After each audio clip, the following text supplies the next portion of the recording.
तो कल एक घड़ी हमने पढ़ाई थी, इसमें कौन सी परिनालिका चल रही थी।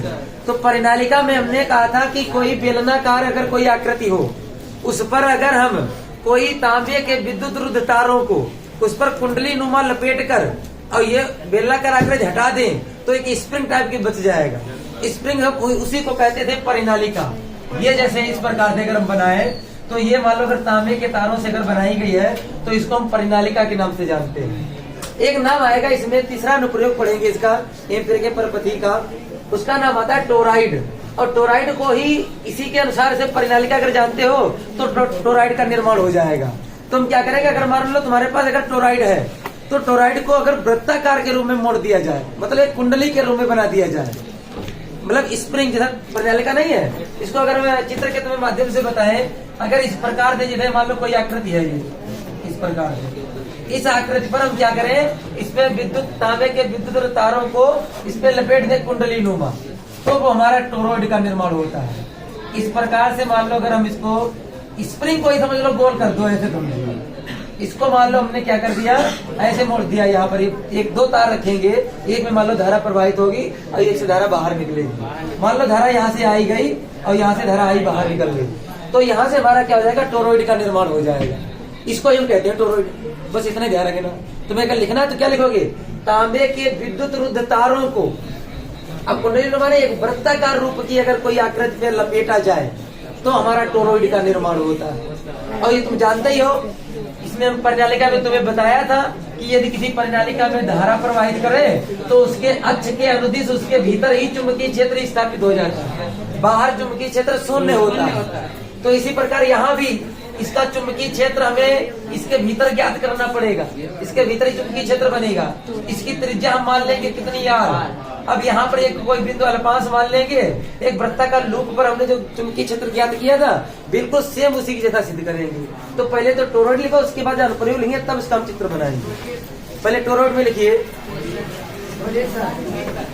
देखो तांबे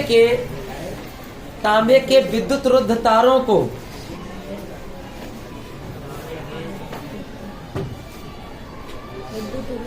तांबे के विद्युत रुद्ध तारों को वृत्ताकार आकृति पर कुंडली नुमा लपेटा जाए, वृत्ताकार आकृति पर कुंडली नुमा लपेटा जाए, कुंडली नुमा लपेटा जाए तो टोराइड का निर्माण होता है, तो टोराइड का निर्माण होता है।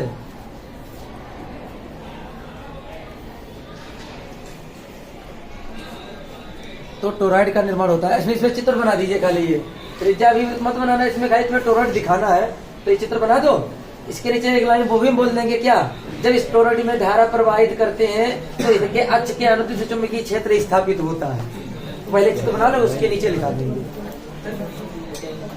इस चित्र के नीचे लिखिए, ये जब टोरॉइड में, इसके नीचे, हाँ, जब टोरॉइड में विद्युत धारा प्रवाहित की जाती है, जब टोरॉइड में विद्युत धारा प्रवाहित की जाती है तो इसके अक्ष के अनुदिश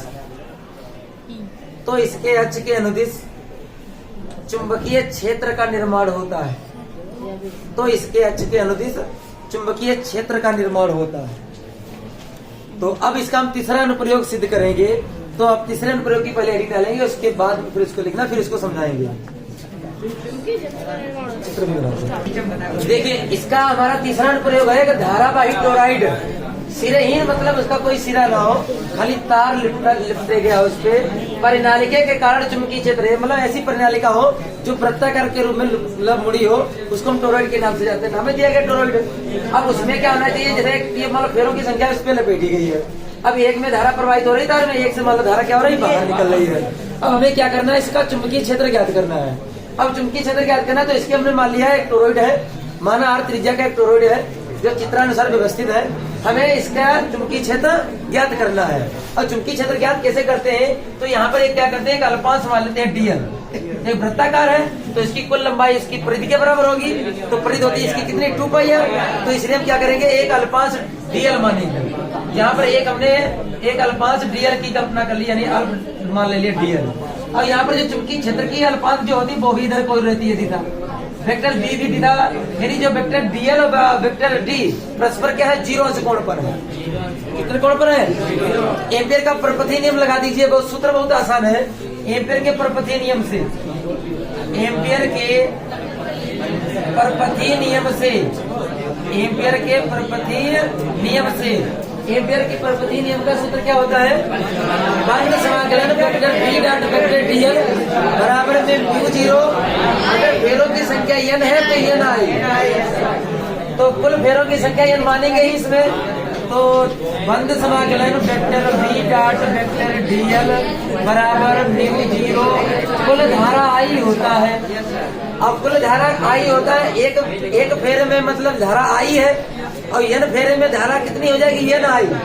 तो यहाँ पर हम इसका डॉट हटाएंगे तो क्या बढ़ जाएगा, cos theta, vector B dl cos theta, vector हटा देंगे B dl cos theta, theta की जगह कितना दिया गया, ये हमारे परस्पर 0 अंश कोण पे है, तो यहाँ 0 हो गया। ये बंद समाकलन ऐसे ही बराबर में कितना, म्यू 0। अब कुल धारा का मतलब हो जाएगा जितनी फेरों की संख्या होगी, तो n आई, फेरों की संख्या अगर n है तो धारा कितनी हो जाएगी, n आई हो जाएगा। काश 0 का मान हो गया बंद, खाली कितना बचा, ये b बचा। समाकलन dl के साथ में लिख लो ऐसे, तो इसका मतलब होता है कुल लंबाई। समाकलन का मतलब जोड़ के लिए लगा होता है, तो कुल लंबाई हो जाएगा बराबर में हमारे पास कितना, म्यू 0 n आई। इसकी जगह पे हम क्या लिख देंगे, कुल लंबाई। अब कुल लंबाई का मतलब है वृत्त की परिधि, और वृत्त की परिधि का सूत्र कितना होता है, 2πr होता है। तो यहाँ पर हम जानते हैं चूंकि जो वृत्त की परिधि है, जो कुल लंबाई है वो 2π कितनी है, r है। इसकी हमने त्रिज्या कितनी मानी, r कैपिटल R माना, तो इसलिए कैपिटल R रहेगा।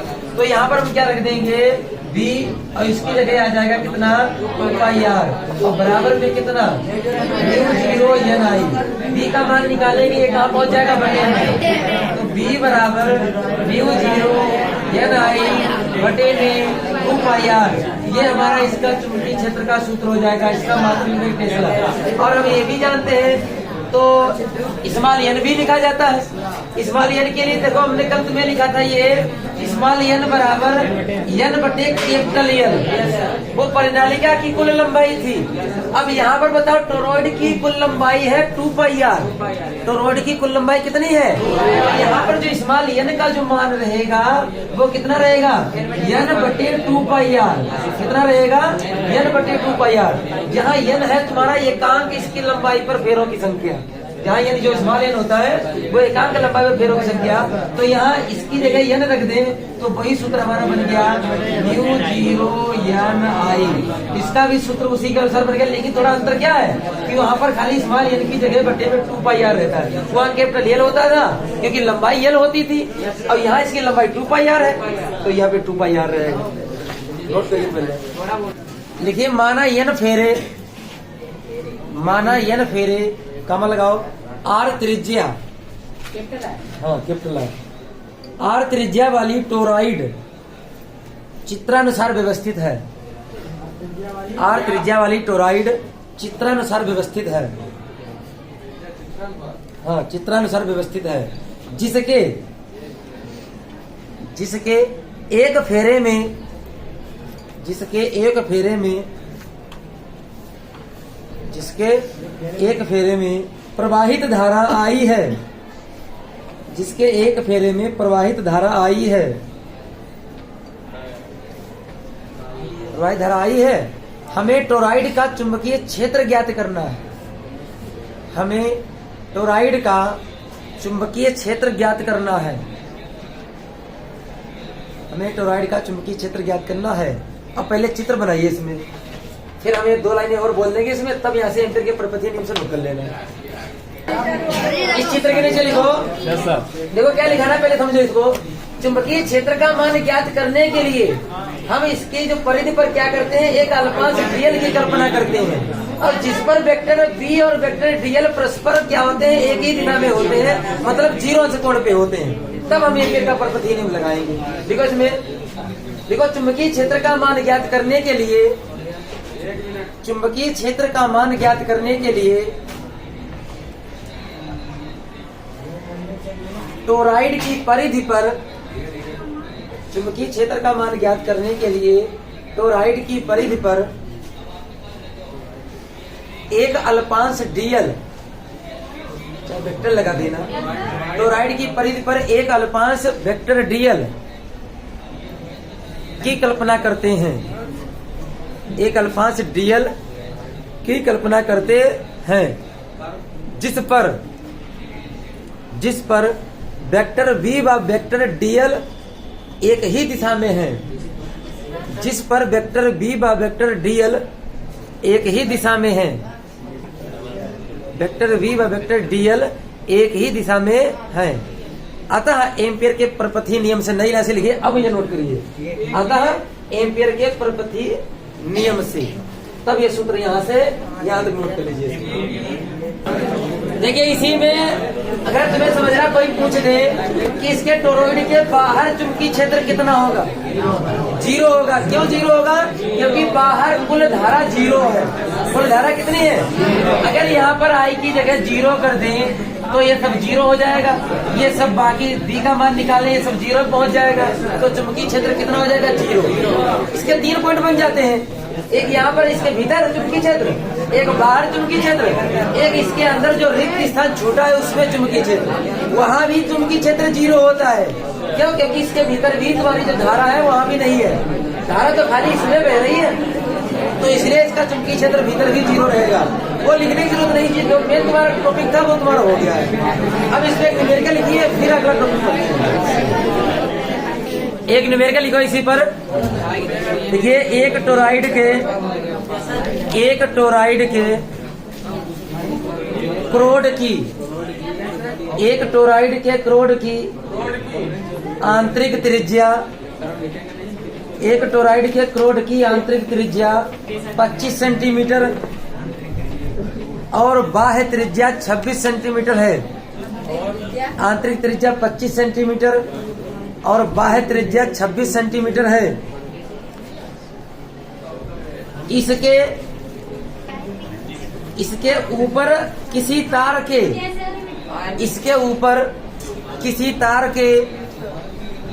3500 फेरे लपेटे गए हैं। इसके ऊपर किसी तार के 3500 फेरे लपेटे गए हैं। 3500 फेरे लपेटे गए हैं। यदि तार में प्रवाहित विद्युत धारा 11 एम्पियर, यदि तार में प्रवाहित विद्युत धारा 11 एम्पियर हो तो चुंबकीय क्षेत्र का मान क्या होगा? यदि तार में प्रवाहित धारा 11 एम्पियर हो तो चुंबकीय क्षेत्र का मान क्या होगा? क्वेश्चन मार्क लगाओ। उसके आगे 3 पॉइंट बने हैं। पहले पॉइंट में लिखिए टोरॉइड के बाहर। पहले पॉइंट में टोरॉइड के बाहर बता दो कोई लोग। 0। इसका उत्तर तो ऐसे हो जाएगा 0। दूसरे पॉइंट में बनाओ टोरॉइड के क्रोड में। दूसरे पॉइंट में देखा टोरॉइड के क्रोड में। क्रोड का मतलब ये इसके भीतर यहाँ पे जो ज्ञात किया, यहाँ पर तुम्हें ज्ञात कर, यहाँ 0 नहीं आया तो सूत्र लग के आएगा। तीसरे खंड में लिखिए टोरॉइड द्वारा घिरी हुई खाली जगह में 0। तीसरे में लिखिए टोरॉइड द्वारा घिरी हुई खाली जगह में, टोरॉइड द्वारा घिरी हुई खाली जगह में 0। बस इतना है। देखिए इस न्यूमेरिकल को लगा रहे हैं। क्या इसमें था? एक टोरॉइड की क्रोड की आंतरिक त्रिज्या 25 सेंटीमीटर। तो टोरॉइड में 2 त्रिज्याएं बन जाती हैं। ये अभी देखो तुमने एक टोरॉइड बनाया था, उसमें ऐसे था, एक अंदर वृत्त बना है, एक ऐसे बाहर वृत्त बना है, और तुम्हें तो चुंबकीय क्षेत्र यहाँ ज्ञात करना था। इसकी त्रिज्या तुमने यहाँ तक आर मानी थी। एक आंतरिक त्रिज्या ये अलग मान लोगे और एक बाहरी त्रिज्या यहाँ तक मानोगे अलग, और तुम्हें तो ये आर का मान चाहिए होगा। ये इसके मध्य बिंदु पे होता, बीच में मान निकालने के लिए दोनों को जोड़कर आधा कर देते हैं। मध्य का मान निकालने के लिए क्या करते हैं? जोड़ के आधा। दोनों त्रिज्या कितनी थी? पहली 25 थी, तो उसको चलो पहले को R1 लिख लो, आंतरिक वाले को। R1 बराबर 25 सेंटीमीटर लिख लीजिए। R2 बराबर कितना था? R2 बराबर कितना? 26 सेंटीमीटर था। तो R2 बराबर हमने कितना लिख लिया? 26 सेंटीमीटर लिख लिया। अब हमें कैपिटल R का मान चाहिए, तो क्या करेंगे, दोनों को जोड़कर आधा मान निकाल देंगे। घटा के जब निकालते हैं, अगर घटा दोगे तो वो तो इतना मान बचेगा, मतलब बड़े वाले मान में से अगर छोटा घटा दोगे वो तो इतना रह जाएगा, वो नहीं, हमें 2 से भाग करना होगा मध्य का मान। तो R बराबर R1 प्लस R2 बटे में 2। R का R1 का मान कितना 25 है, R2 का मान कितना 26, बटे में कितना 51 हो जाएंगे। 51 200 भाग 25.5 सेंटीमीटर। लेकिन जो त्रिज्याएं होती हैं वो मीटर में नापते हैं, तो सेंटीमीटर को मीटर बनाने के 100 से भाग मतलब 10 की घात -2 से गुणा, तो हमारा ये बन जाएगा किसमें, मीटर में बन जाएगा R का मान। ये त्रिज्या का मान मीटर में R का मान आ गया। और बाकी मान लिख लेते कौन कौन से दिए गए थे। इसके ऊपर 3500 फेरे लपेटे गए। n का मान कितना 3500। फेरों की संख्या को किससे लिखते हैं, n से। तो n बराबर हो गए हमारे पास 3500 फेरे हो गए। उसके बाद में धारा कितनी दी गई, I बराबर कितना 11 एम्पियर। I बराबर कितनी हो गई 11 एम्पियर हो गई।